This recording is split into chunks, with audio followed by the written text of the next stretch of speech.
Al hablar de un río, resulta común pensar en un flujo unidimensional y homogéneo de agua. Sin embargo, un río representa mayor complejidad, ya que de entrada es necesario entender que un río es un ecosistema único, interconectado y con un alto nivel de heterogeneidad, y que la jerarquía y dinámica de las interacciones que ocurren en este ecosistema tiene diferentes variables o dimensiones, como la dimensión longitudinal, lateral, vertical y temporal. La comprensión holística de este ecosistema halótico resulta indispensable para integrar de mejor manera las partes que componen a un río, y así predecir en qué consecuencias desembocan determinados eventos. Por lo que con este video pretendemos dar a conocer por separado a las dimensiones que conceptualizan el río, de acuerdo con las ideas de J. B. Ward en 1989.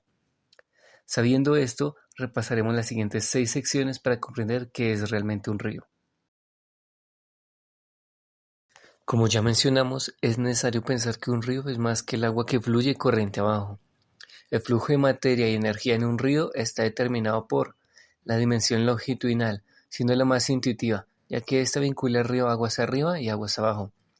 La dimensión lateral, que nos habla de la dinámica entre el canal del río y la llanura inundable, que son terrenos de baja pendiente ubicados junto al río.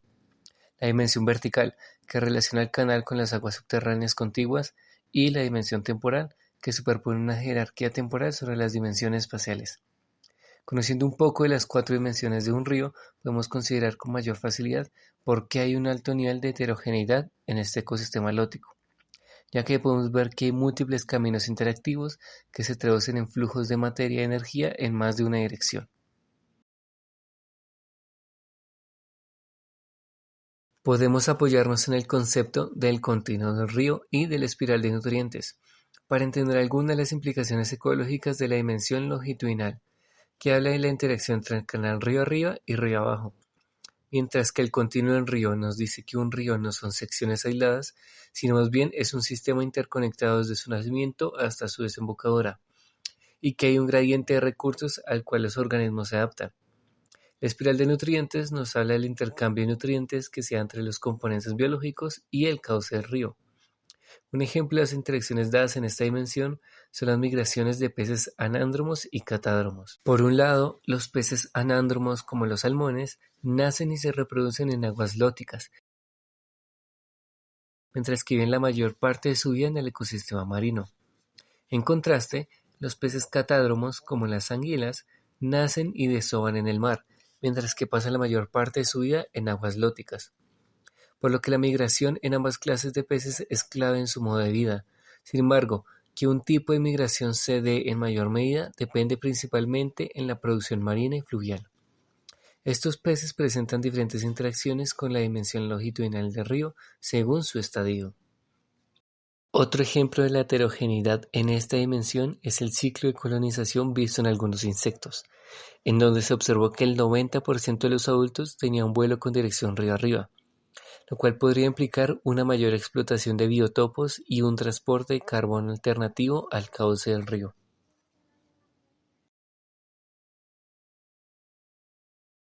La interacción entre el canal y la llanura aluvial adyacente se da en la dimensión lateral, que también se aprecia con cierta facilidad al observar la morfología del canal y la sucesión de vegetación en la llanura inundable.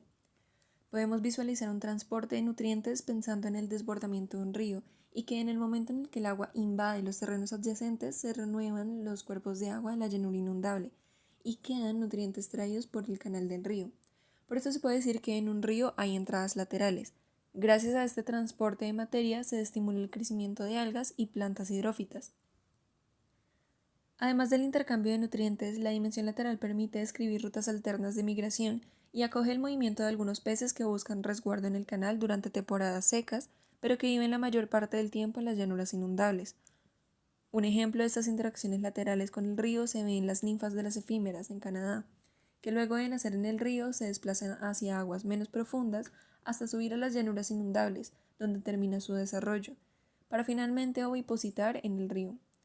Con esto último evitan la desecación y las temperaturas bajas extremas. Otro ejemplo lo vemos en el río del desierto de Sonora, donde los insectos acuáticos emergen del río y sirven de alimentos para insectívoros terrestres. De todo esto podemos ver el movimiento de materia y energía en la dimensión lateral, tanto en la migración como en la alimentación de los terrenos adyacentes.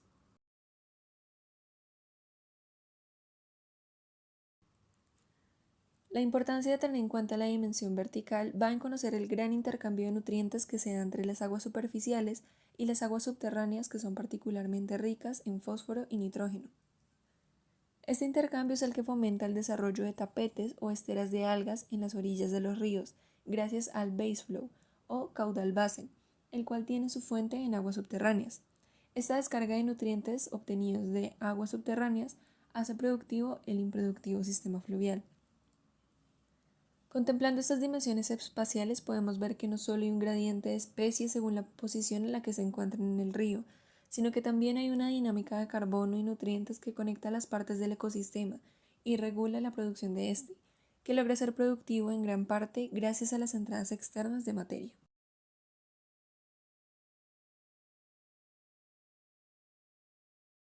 En la naturaleza de los sistemas ecológicos hay una jerarquía de tiempo, es decir, la escala de tiempo es diferente según el proceso ecológico que se dé. Por esto se puede considerar a esta dimensión como otro camino interactivo en los ecosistemas lóticos. Cuando tenemos en cuenta la dimensión temporal, podemos estimar el tiempo de respuesta del objeto de estudio frente a un evento para que se dé un cambio evolutivo o el tiempo de recuperación tras una perturbación. Por ejemplo, en 1983, una presa en el río en Idaho tuvo una ruptura, lo que causó que río abajo se formara un muro de agua de más de 23 metros y que el caudal superara una velocidad de 12 metros por segundo. Mitchell y colaboradores estudiaron cuánto tiempo tomaría la recuperación de las comunidades de macroinvertebrados del río y concluyeron diferentes tiempos según la medida que utilizaron, en donde variaron de 1 a 3 años y medio para la recuperación del número de individuos o del equilibrio trófico.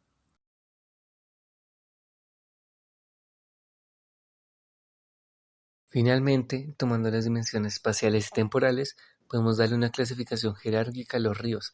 Basado en esto, en 1986, Frisell estableció una organización jerárquica de los parches del río según su escala espacial y temporal.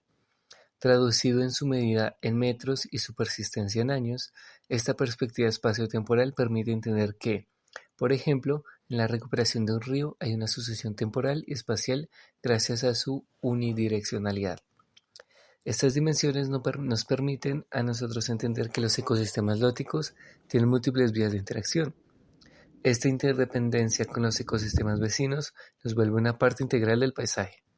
Saber acerca de la dinámica y jerarquía de los ríos a través de 4 dimensiones puede dar una visión más completa sobre la ecología de estos ecosistemas, que se basa en algo más complejo que el trayecto aguas arriba y aguas abajo.